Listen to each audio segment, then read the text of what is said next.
Okay, well, because some of y'all are nosy. No, I'm just completely kidding. I'm completely kidding.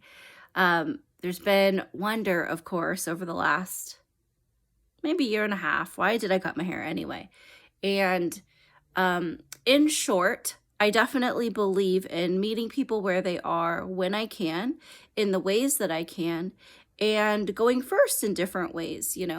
That's a big thing with our helping children with loss is going first, facing our fears, doing our own recovery work, starting conversations about ourselves in ways that use emotional words and language so that we teach others that not only is it safe to talk about emotions with us, we show them how to do it too. So we just are in this go first practice, right? And I had someone who's very close to me, whom I love very much, was facing cancer. And before the treatment started and everything, well, basically before the treatment started, they were terrified. They were terrified of losing their hair. They were probably filled with so many different types of fears and worries, but going bald, the idea of having no hair was terrifying for this person. And I knew right away, oh, I'll just shave my head. It's no big deal. It's no big deal. Who cares? It'll go back. And so I had planned a day while we were camping over Thanksgiving before all the treatments really got underway. And I shaved my head. It was just thought, well, I'll go first. And that way they're not alone. Of course. I can't take the treatments for them. I can't bear the burden for them in that way, but I could totally just go first in this way, and that way they're not alone. Who wants to be alone with all their fears? Nobody.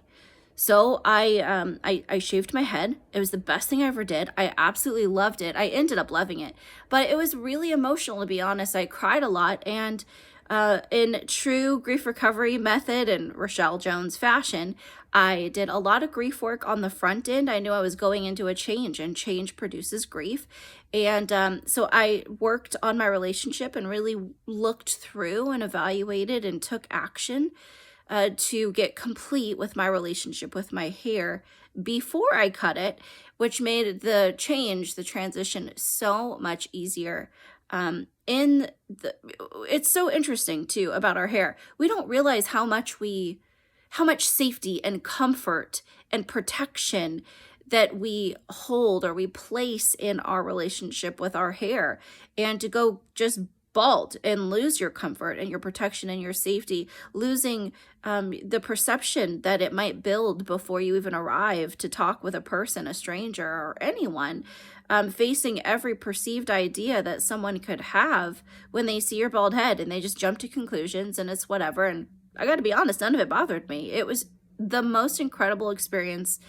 Anyhow, I shaved my head. I didn't tell but only, 2 or 3 people.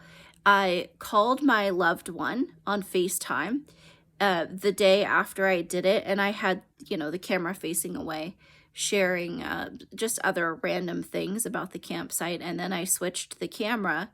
Well, actually, just before that, immediately before that, before switching the camera to where it faced me, my loved one said they lost their first chunk of hair that morning.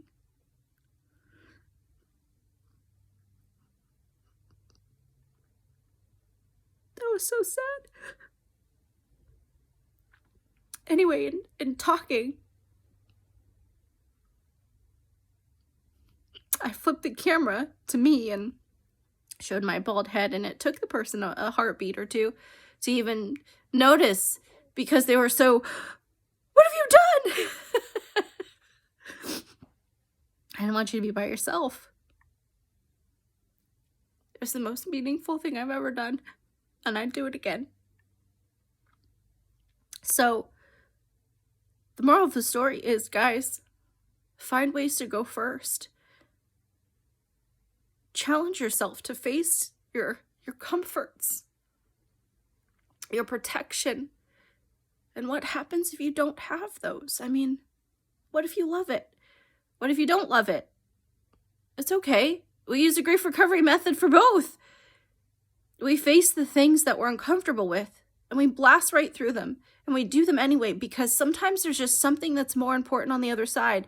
And whether it's going first, coming alongside someone to help them feel less alone, less ostracized, less just sticking out, if it's to teach the people around us how to be comfortable in real emotion. We can't just say, oh no, you can talk to me, you can tell me anything. It doesn't work that way. We have to show them, we have to prove it to them, and we only prove it to them by going first and doing it for ourselves.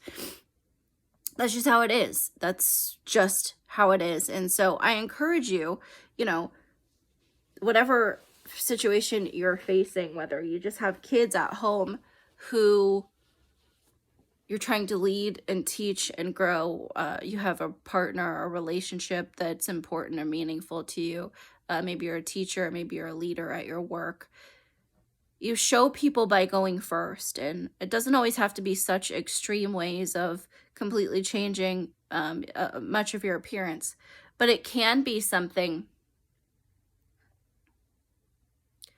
different than what you ever imagined it would be. And when you have the tools of the grief recovery method, it gives you a little bit of that freedom and that space to consider new ideas, and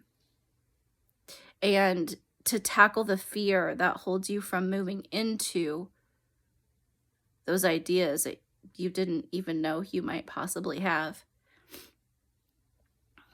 So the person, their hair has been growing back, and so I stopped shaving mine a few months ago, letting it grow back. So that's what you see. Well, right now it's all wet. And I don't know, I might even leave it short forever. Who knows? Most likely I will, actually. Go first. Do hard things in yourself first, and see what that urges you to and gives you freedom to do with and for other people. I love y'all. Thanks for asking. Thanks for caring. And thanks for a lot of kindness over this last probably year and a half. As this was the situation. So I'll talk with you next time. Bye, everybody.